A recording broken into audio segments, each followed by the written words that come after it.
বাংলাদেশের উত্তর-পূর্ব দিকে সুরমা নদীর তীরে সিলেটের অবস্থান। সিলহট, শ্রীহট্ট, চায়ের দেশ, ৩৬০ আউলিয়ার দেশ ইত্যাদি নামে সিলেটকে অভিহিত করা হয়ে থাকে। সিলেটের পাশেই রয়েছে ভারতের আসাম, মেঘালয় ও ত্রিপুরা রাজ্য। ব্যবসা বাণিজ্য, ভ্রমণ বিভিন্ন কারণে সিলেট পর্যটকদের পছন্দের তালিকার উপরেই থাকে। পাহাড়, নদী, বিল, অরণ্যসহ প্রাকৃতিক নৈসর্গের মন ভোলানো সকল উপাদানই রয়েছে সিলেটে। এই ভিডিওতে সিলেটের ঐতিহ্যবাহী কিছু স্থান, হোটেল, খাবার দাবার ইত্যাদি সচিত্র প্রতিবেদন তুলে ধরার চেষ্টা করব। একদিন সিলেট ভ্রমণের জন্য শহর থেকে ২ থেকে ৪ হাজার টাকার মধ্যে বিভিন্ন ধরনের যানবাহন পাওয়া যায়। শহর থেকে রওনা দিয়ে ৪০ মিনিটের মধ্যেই পৌঁছে যাই জৈন্তাপুরে অবস্থিত শাপলা বিলে। অনেকেই এই জায়গাকে বলে ডিবির হাওর। এখানকার ঘাট থেকে আমরা ৪৫০ টাকায় একটা নৌকা ভাড়া করলাম বিল ঘুরে দেখার জন্য। প্রচুর লাল শাপলাতে এই বিলটির রং লাল হয়ে আছে। কথিত আছে জৈন্তা রাজ্যের রাজা রাম সিংহকে এই হাওরে ডুবিয়ে মারা হয়েছিল। সেই স্মৃতিকে ধরে রাখতে ২০০ বছরের পুরাতন একটি মন্দিরের দেখা মেলে এখানে। যদিও মন্দিরের অবকাঠামো খুবই ভঙ্গুর।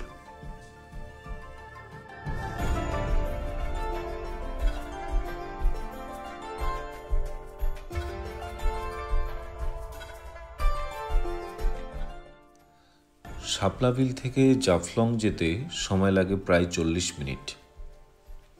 মূলত সিলেট শহর থেকে প্রায় ৬২ কিলোমিটার দূরে গোয়াইনঘাট উপজেলায় জাফলং অবস্থিত।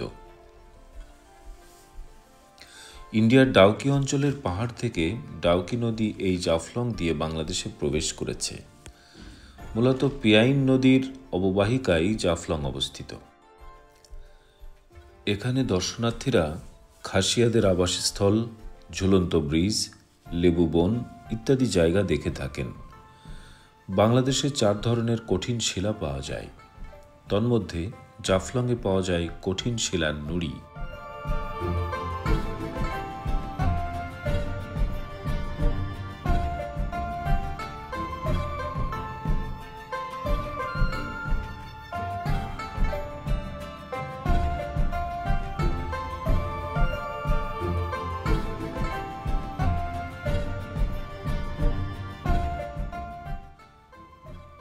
জাফলংয়ে দুপুরের খাবারের সুব্যবস্থা রয়েছে। প্রথমেই শরীরে ইলেকট্রোলাইট বাড়াতে ডাব খেয়ে নিলাম। এরপর হোটেলে গিয়ে হাঁসের মাংস, সবজি, ভর্তা আর ডাল দিয়ে লাঞ্চ করে নিলাম।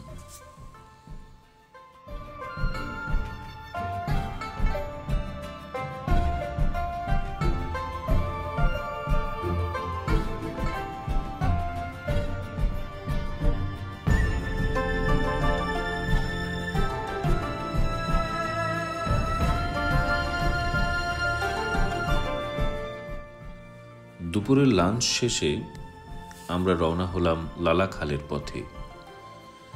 এজন্য আমরা জৈন্তাপুর উপজেলার কালেঞ্জি বাড়িতে গেলাম। অনেকে সারিঘাট নামক জায়গা থেকেও লালাখাল যেতে পারে। এখান থেকে ৫০০ থেকে ১,০০০ টাকার মধ্যে নৌকা, সাম্পান, স্পিডবোট ভাড়া পাওয়া যায়।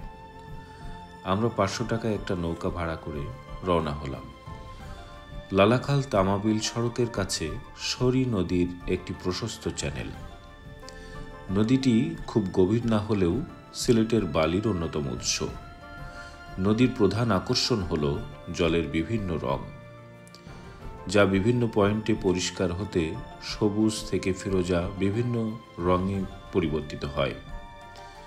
নদীতে চুনাপাথর জমার কারণে নদীর পানিতে ফিরোজা আভা তৈরি হয়। এছাড়াও এখানে দেখা যায় চা বাগান ও বাহারি পাহাড়।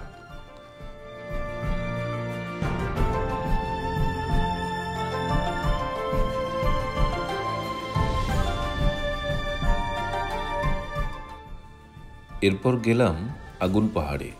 আগুন দিয়ে তৈরি পাহাড় না, আসলে আমরা জানি যে সিলেট প্রাকৃতিক গ্যাসের একটি বিরাট ক্ষেত্র। এখানকার হরিপুরে একটি পাহাড়ের পাদদেশে সারাক্ষণ আগুনের দেখা মেলে। কোনো শুকনা জাতীয় কিছু ফেললেই তাতে আগুন লেগে যায়।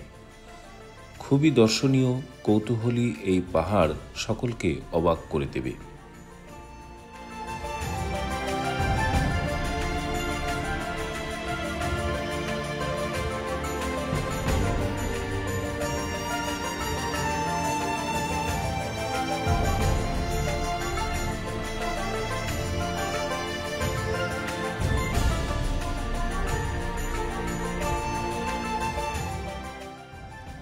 এরপর ফিরে গেলাম শহরে।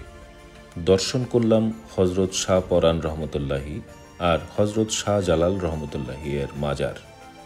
ইসলাম ধর্মসহ নানা ধর্মের প্রচুর ভক্তবৃন্দ ও দর্শনার্থীরা এখানে সমাবেশ ঘটান। স্থানটি নানা প্রজাতির কবুতরের কলতানে মুখরিত। রয়েছে পুকুরে বড় বড় গজার মাছ। 13 শতকের দিকে হজরত শাহজালাল রহমতুল্লাহি মদিনা থেকে সিলেটে আসেন এবং ধর্ম প্রচার করেন। সাথে আসেন 360 জন আউলিয়া। এই জন্য সিলেটকে বলা হয়ে থাকে 360 আউলিয়ার দেশ।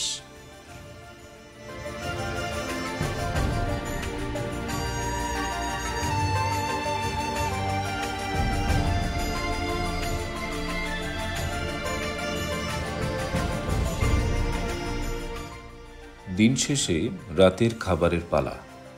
সিলেটের পানসি রেস্টুরেন্ট খুবই বিখ্যাত। এটি শহরের জিন্দা বাজারে অবস্থিত। এখানে সাধারণত খালি জায়গা পাওয়া যায় না।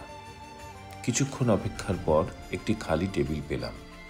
খাওয়া দাওয়া হলো বিভিন্ন ধরনের ভর্তা, ভাজি, মাছ ও মাংস দিয়ে। পাশেই ছিল একটি পানের দোকান। বিভিন্ন মশলার আগুন পান এখান থেকেই খেলাম।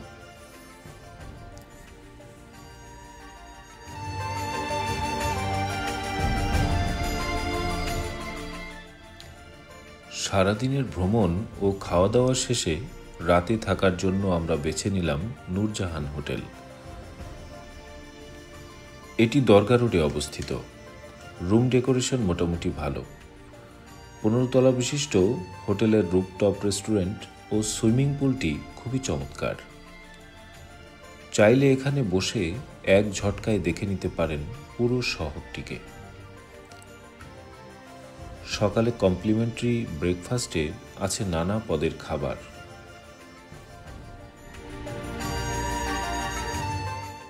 এতক্ষণ সাথে থাকার জন্য ধন্যবাদ। বিভিন্ন তথ্যের জন্য ভিডিও ডেসক্রিপশন দেখুন।